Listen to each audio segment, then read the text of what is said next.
Southern Kaduna Youth Forum has engaged thousands of youths to march across the state to protest against the mass killing in the state. The point is, we are unfortunate to find ourselves in an environment that is so hostile to us. Very hostile. We are fed up. We are tired. We cannot keep quiet anymore. We cannot. We cannot keep quiet anymore. There are pictures, there are videos, there are evidences of our people getting killed every day. And what do we have? They come out to say it's banditry. Do we have bandits in Southern Kaduna? No! Do we have bandits in Southern Kaduna? No! Do we have criminals? No! We are one of the most peaceful people you can ever come across. Yes. We are law-abiding. If you doubt me, go to the internet right now. Try to find out if you ever see up to 10 criminals from Southern Kaduna. If you are fortunate to find yourself in Southern Kaduna, midnight, you go to anywhere, hold your phone, and do whatever it is, and then you get back to your destination, safe and sound, without anyone harassing you.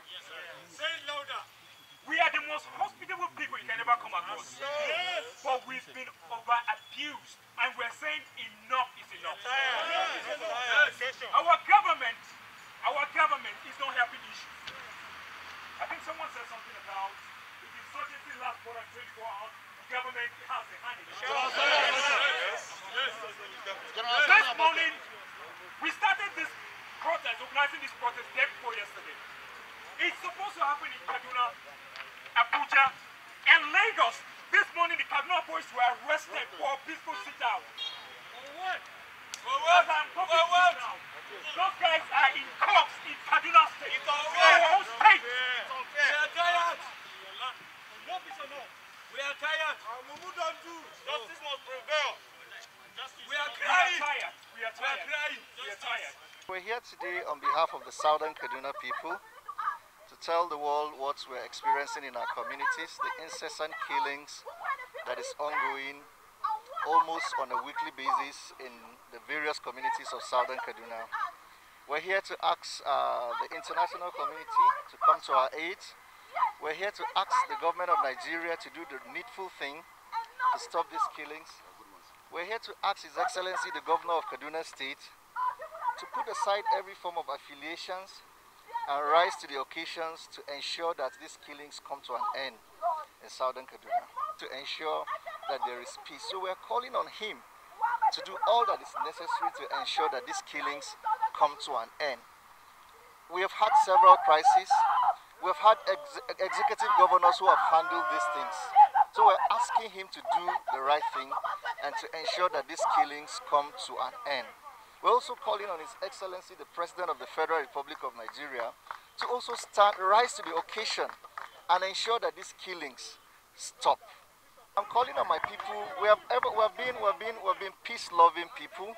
We've been law-abiding people, and I'm still calling on them to be peace-loving and to be law-abiding. That's what I'm calling on them to do. In as much as we have a government in place, we're asking the government to do the needful thing. But let's not take laws into our hands. But we must sit and be watchful. We must sit and be watchful. As a people, we must sit and be watchful. It's been a challenging time for the Southern Kaduna. It's quite worrisome that there have been continuous killing in Southern Kaduna. My cousin, who I call him my cousin, but he's actually my uncle, but he's like we're age mates, was killed few months ago in Madakia, Masirga. Now, I've been in Lagos, I've been seeing pictures, I've been communicating with my people. It's horrible. And just recently, 33 people were killed. I'm sure the media is aware of that. We saw how Joel Amadi's father was killed too. And 20 houses were burnt. Our people are in refugee camps. They can't go to their houses. They can't live in the comfort of their homes. It's quite disheartening that we have no government.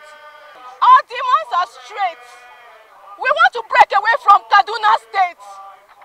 We to break away because this thing keeps continuing. It's devastating. It's continuously. And since the government can't protect us, let them free us from that land.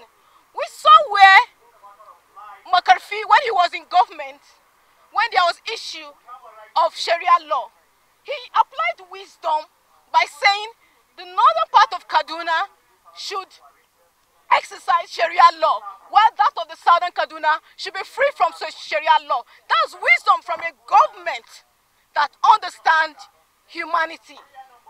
But in this case, the government is taking sides, so we don't even know where we belong. And looking at the fact that at this moment, the government in southern Kaduna is being ruled by a Muslim government, thereby rendering our people helpless.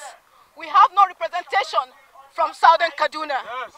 So thereby we demand that we break away from southern Kaduna, and we are being allowed to control ourselves and to select leaders that can stand for us. We are not new to what is happening. We are not new to the happenings in southern Kaduna. The genocide has been happening. It has been real. It has been unabated. I mean, it is highly coordinated, so to say. Now we only have first and foremost, we have one demand, and the demand is this: this security in southern Kaduna should be withdrawn with immediate effect, especially the army. They should please be withdrawn, because we cannot have army on ground under a rigidly imposed curfew, and then our people being killed on daily basis. That is not accepted. It is never accepted, and will not take it. The army should please be withdrawn. Please and please. That is prayer number one. Because we believe that this curfew is meant to give to pave a way for these others coming to kill us. I mean, it's uncalled for.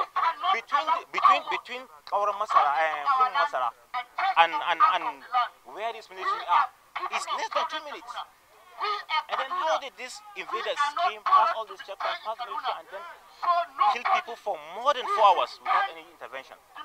That is uncalled for. So the prayer number one is this: the military should be withdrawn. Prayer number two is this: although it is South Canada today, it can be somewhere tomorrow. And the South should come collectively and say no, this genocide going on in Southern Kaduna. It is Southern Canada today. Tomorrow it might be South. It might be Southern Nigeria.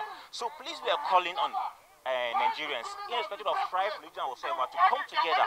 Let's fight this menace. It is actually out of hand. It is actually out of hand.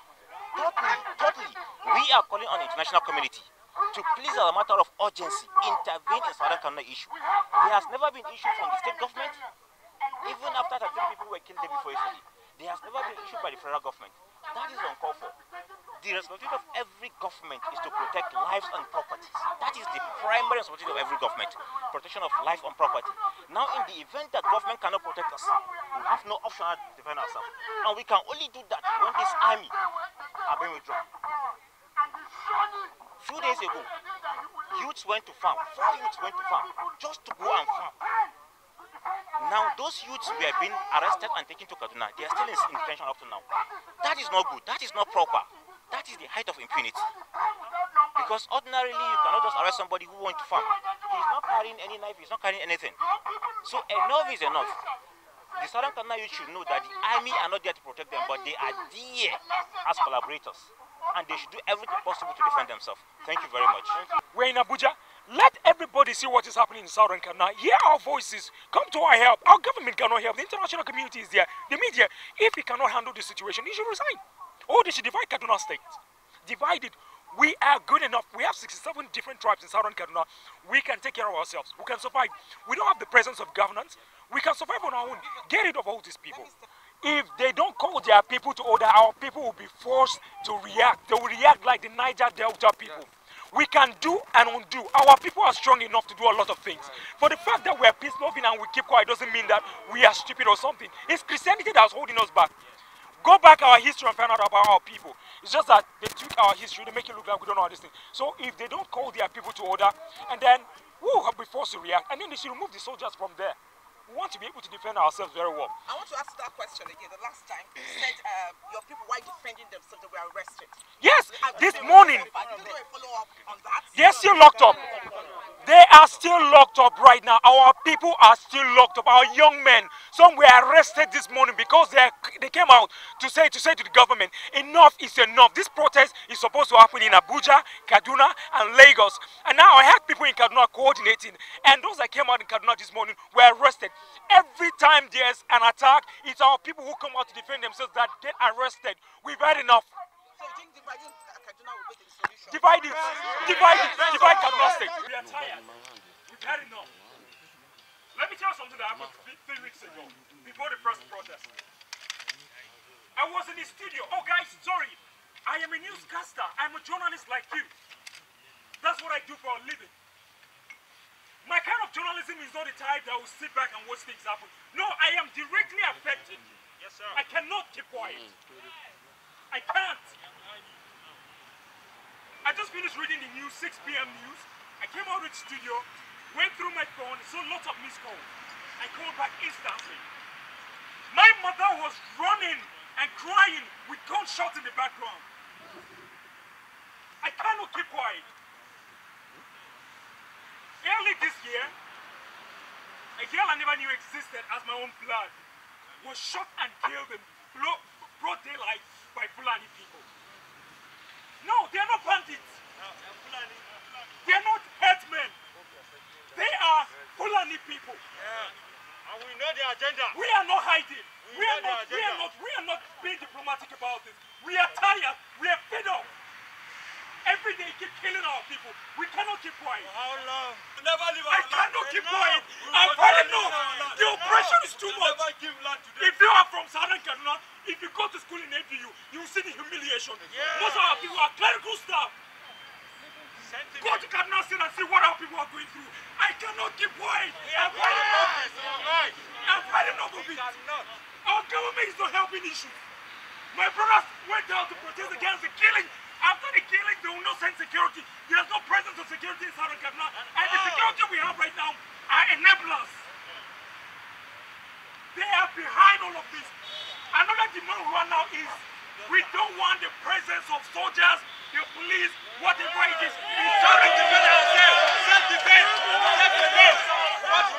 want their presence in Southern Kaduna. We have had enough. We have had enough. We didn't come into this world to suffer.